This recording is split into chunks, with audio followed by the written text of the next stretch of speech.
Assalamu alaikum and namaste. This is Chetan Das Phil and today I am going to teach you about present indefinite tense. जी हाँ, present indefinite tense। तो आप में से काफ़ी sisters, brothers, friends and students ने मुझे मेरे पिछले वीडियोस में ये कमेंट्स देके बताया कि सर आप हमें प्रेजेंट इंडेफिनिट टेंस बिल्कुल इजीएस्ट और बिल्कुल सिंपल तरीके से सिखाएं। तो आज मैं आपके लिए लेके आया हूँ प्रेजेंट इंडेफिनिट टेंस बिल्कुल इजीएस्ट वे में, बिल्कुल सिंपल तरीके से आपको प्रेजेंट इंडेफिनिट टेंस सिखाऊंगा।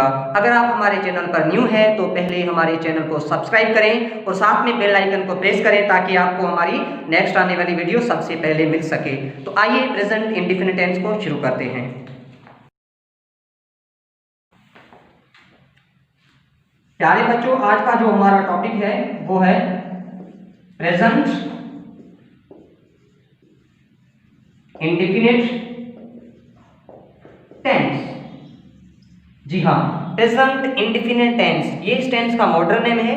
इसे ओल्ड में सिंपल टेंस भी कहा जाता था, but currently according to now day, according to modern day, it's called present indefinite tense. तो प्यारे बच्चों, किसी भी टेंस को पढ़ने से पहले मैं यहाँ पे एक फॉर्मूला मेंशन कर रहा हूँ। इंग्लिश ग्रामर की किसी भी टेंस को पढ़ने से पहले और पढ़ने के बाद या उस टेंस को पढ़ने के लिए आपको इस फार्मूले के तहत उस टेंस को पढ़ना चाहिए।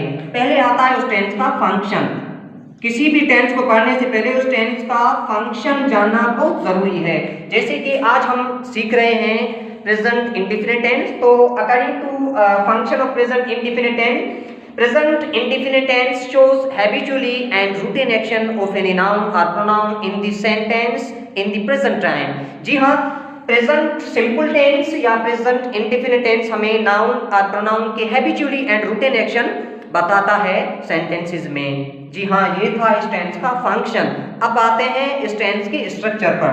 तो प्यारे बच्चों, टेंस को पढ़ने से पहले उस टेंस का फंक्शन जानना जरूरी है। उसके बाद उस टेंस की आती है स्ट्रक्चर। क्या आती है? स्ट्रक्चर। जैसे कि प्रेजेंट इंडेफिनिट टेंस के 1000 सेंटेंसेस, 1000 सेंटेंसेस याद करने की कोई जरूरत नहीं है, बट मेन जो चीज है उस टेंस की होती है स्ट्रक्चर। तो according to structure every tense has different structures, you know very well about. तो प्रेजेंट इंडेफिनिट टेंस में पहले आता है सब्जेक्ट, पहले आता है सब्जेक्ट, प्लस आती है वर्ब की फर्स्ट फॉर्म। जी हाँ, V1 जिसे हम कहते हैं V1, और प्लस में आता है ऑब्जेक्ट। जी हाँ, ऑब्जेक्ट। तो आप में से काफी सारे बच्चों को इसकी स्ट्रक्चर पता है। और फाइनल में आता है ऑब्जेक्ट के बाद फुल स्टॉप। ठीक है, तो सब्जेक्ट मीन्स जुमले में काम करने वाला, वर्ब मीन्स जो जुमले में काम करने वाले का काम। ओके, ऑब्जेक्ट मीन जिस पे काम का असर हो या जिस पे काम सब्जेक्ट कर रहा हो। ओके, सब्जेक्ट मीन जुमले में काम करने वाला, डूअर ऑफ एक्शन, वो means action of subject. Okay, subject object mean जिस पे सब्जेक्ट का काम हो रहा हो। तो थर्ड जो पॉइंट आती है उस टेंस के होते हैं हेल्पिंग वर्ब। जी हाँ, हेल्पिंग वर्ब। जैसे कि आपको पता है हर टेंस के हेल्पिंग वर्ब होते हैं। प्रेजेंट इंडेफिनिट टेंस के जो हेल्पिंग वर्ब हैं वो है डू एंड डज।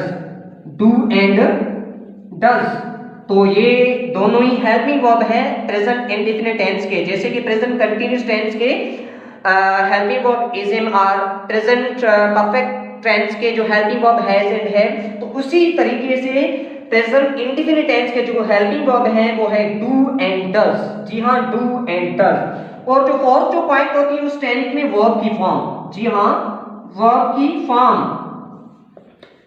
तो जैसे कि आपको पता है कि हेल्पिंग वर्ब्स अलग होते हैं, वर्ब जो एक्शन वर्ब जिसे कहा जाता है। एक्शन वर्ब की जो इसमें मैं आपको पहले ही स्ट्रक्चर में बता चुका हूं कि इस टेंस में वर्ब की फर्स्ट फॉर्म यूज होगी। तो प्रेजेंट इंडेफिनिट टेंस में V1 यूज होगी। जी हाँ, V1 यूज होगी। V1 का आपको पता है। जैसे कि हम यहाँ पे एक वर्ब ले रहे हैं गो। तो गो जो है इसे हम कहेंगे V1 या कहेंगे वर्ब की फर्स्ट फॉर्म।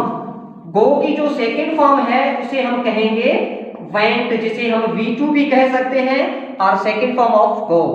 ओके, और इसकी थर्ड फॉर्म जो है वो है गॉन, जिसे हम V3 कहेंगे।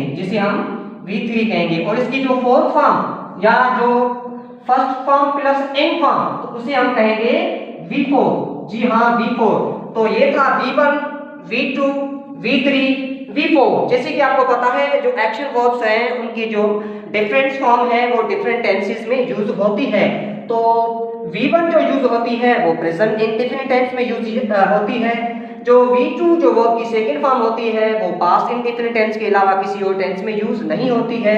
जो V3 होती है वो किसी भी परफेक्ट टेंस में यूज होती है, ये भी आपको पता है।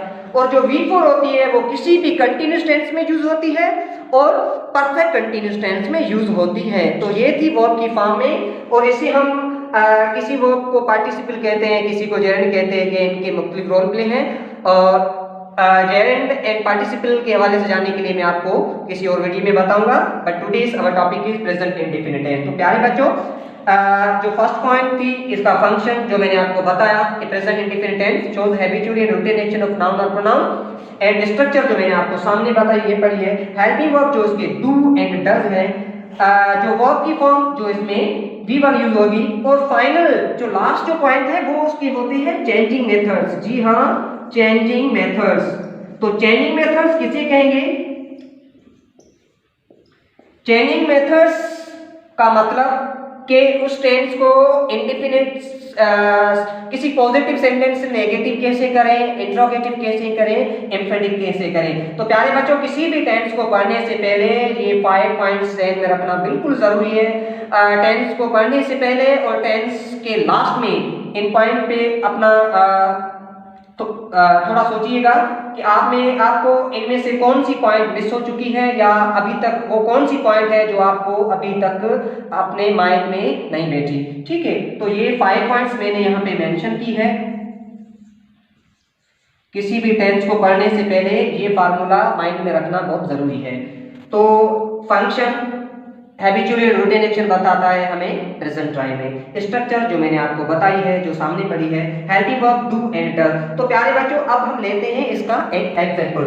एग्जांपल है कि हम मॉम लेते हैं। यहाँ पे हमारे सेंटेंस में जो सब्जेक्ट है, सब्जेक्ट मीन जुमले में काम करने वाला, वो है हमारी मॉम। तो मॉम के साथ हम इसी वर्ब को लेते हैं। Mom goes, mom go to, mom go to market। तो प्यारे बच्चों, ये एक पॉजिटिव सेंटेंस है, लेकिन ये सेंटेंस थोड़ा सा गलत है। इस सेंटेंस में थोड़ा सा एरर है, क्योंकि प्रेजेंट इंडेफिनिट टेंस का एक और भी कानून है। जब भी प्रेजेंट इंडेफिनिट टेंस में सब्जेक्ट सिंगुलर होगा तो वर्ब प्लूरल होगा, या वर्ब के साथ हमें SRES का इजाफा करना होगा। तो यहाँ पे मोम अकेली है, तब हम क्या करेंगे? गो के साथ ES का इजाफा करेंगे। अब ये सेंटेंस बिल्कुल दुरुस्त है। Mom goes to market, mom goes to market. अम्मी मार्केट जा रही है या अम्मी मार्केट जाती है, ये दोनों इस सेंटेंस के मतलब होते हैं। तो प्यारे बच्चों, ये था पॉजिटिव सेंटेंस। जी हाँ, अब सवाल ये है कि हेल्पिंग वर्ब का प्रेजेंट इंडेफिनिट टेंस में रोल प्ले क्या है। जी हाँ, हेल्पिंग वर्ब का। तो यहाँ पे डू एंड डज जो हेल्पिंग वर्ब है, यहाँ पे डू एंड डज को हमने इस्तेमाल नहीं किया है। तो बात या सवाल ये है कि हम डू एंड डज को कहाँ पे यूज करेंगे। तो प्यारे बच्चों, डू एंड डज को हम तब यूज करेंगे जब हम किसी पॉजिटिव सेंटेंस को नेगेटिव करें, इंट्रोगेटिव करें, एम्फेटिक करें या नेगेटिव इंट्रोगेटिव करें। जी हाँ, जैसे कि अगर हमको इस सेंटेंस को नेगेटिव करना है तो हम डू और डज का सहारा लेंगे। अब सवाल ये है कि डू कहाँ पे यूज होगा और डज कहाँ पे यूज होगा। तो प्यारे बच्चों, डू जो यूज होता है वो आई प्रोनाउन के साथ यूज होता है या किसी भी प्लूरल सब्जेक्ट के साथ यूज होता है। जैसे कि यहाँ पे सब्जेक्ट जो जुमले में काम करने वाला सिंगुलर है, अगर सब्जेक्ट प्लूरल होगा तो हम उसके साथ डू यूज करेंगे। अगर सब्जेक्ट में आई है तो भी हम उसके साथ डू यूज करेंगे। और डज जो यूज करेंगे वो सिंगुलर के साथ यूज करेंगे। जैसे कि यहाँ पे सब्जेक्ट जो है वो सिंगुलर है, मॉम जो सिंगुलर है, तो हम मॉम के साथ क्या यूज करेंगे? डज यूज करेंगे। अगर हम इस सेंटेंस को नेगेटिव करना चाहते हैं, आइए देखते हैं। जैसे कि mom does not go to market। तो प्यारे बच्चों, आपने जैसे देखा कि ये सेंटेंस पॉजिटिव है, जब हमने पॉजिटिव सेंटेंस को नेगेटिव किया तब हमें हेल्पिंग वर्ब की जरूरत पड़ी और हमने नॉट का इजाफा किया। और आपको जैसे कि पता है कि वर्ब के साथ एस और ईएस का जो कॉन्सेप्ट होता है, जो रूल्स होता है, वो सिर्फ पॉजिटिव सेंटेंस में होता है। जब हम पॉजिटिव सेंटेंस को किसी नेगेटिव में चेंज करते हैं तो वर्ब अपनी असली फॉर्म में आ जाएगा। यहाँ पे हमने गो को गोज नहीं किया है, क्योंकि गोज को गो करने की कोई गो को गोज करने की कोई जरूरत नहीं है, because there is helping verb in this sentence. Okay, तो ये सेंटेंस नेगेटिव है। तो प्यारे बच्चों, आपने देखा कि डज है जो हेल्पिंग वर्ब है, उसने हमें किसी पॉजिटिव सेंटेंस को नेगेटिव में करने के लिए हमारी हेल्प की। अगर हम इस सेंटेंस को इंट्रोगेटिव करते हैं, जैसे कि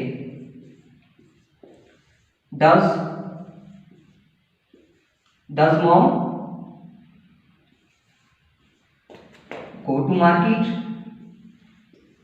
does mom go to market. तो प्यारे बच्चों, जैसे कि आपने देखा यहाँ पे हमने फुल स्टॉप रखा, यहाँ पे फुल स्टॉप रखा, पर जब भी कोई इंट्रोगेटिव सेंटेंस होगा तो उसके फाइनल में हम इंट्रोगेटिव साइन रखेंगे या क्वेश्चन मार्क रखेंगे। अब ये है, क्या अम्मी मार्केट जा रही है, क्या अम्मी मार्केट जाती है। तो प्यारे बच्चों, देखा कि यहाँ भी इंट्रोगेटिव, जब हमने पॉजिटिव सेंटेंस इंट्रोगेटिव किया तो हमने इसके साथ हेल्पिंग वर्ब यूज किया। अगर हम इस सेंटेंस को एम्फेटिक करना चाहते हैं, मींस जोरदार करना चाहते हैं, तब भी हम इसके साथ हेल्पिंग वर्ब यूज करेंगे। देखिए, mom does go to market.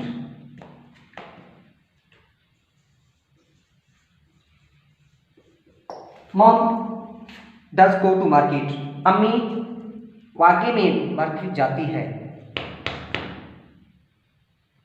तो प्यारे बच्चों, ये था एम्फेटिक सेंटेंस। हम इस सेंटेंस को कहेंगे पॉजिटिव, इस सेंटेंस को कहेंगे नेगेटिव, इसको कहेंगे इंट्रोगेटिव और इसको कहेंगे एम्फेटिक। तो जैसे कि आपको बिल्कुल क्लियर कट, बिल्कुल इजीएस्ट वे में मैंने आपको बताया कि हेल्पिंग वर्ब कहां पे यूज होंगे, तो ये स्ट्रक्चर है। अगर आप प्रेजेंट इंडेफिनिट टेंस पे ज्यादा से ज्यादा प्रैक्टिस करना चाहते हैं, अगर आप जानते हैं कि हमें प्रेजेंट इंडेफिनिट टेंस बिल्कुल अच्छी तरह से याद हो, तो आपको प्रेजेंट इंडेफिनिट टेंस पे प्रैक्टिस करनी पड़ेगी।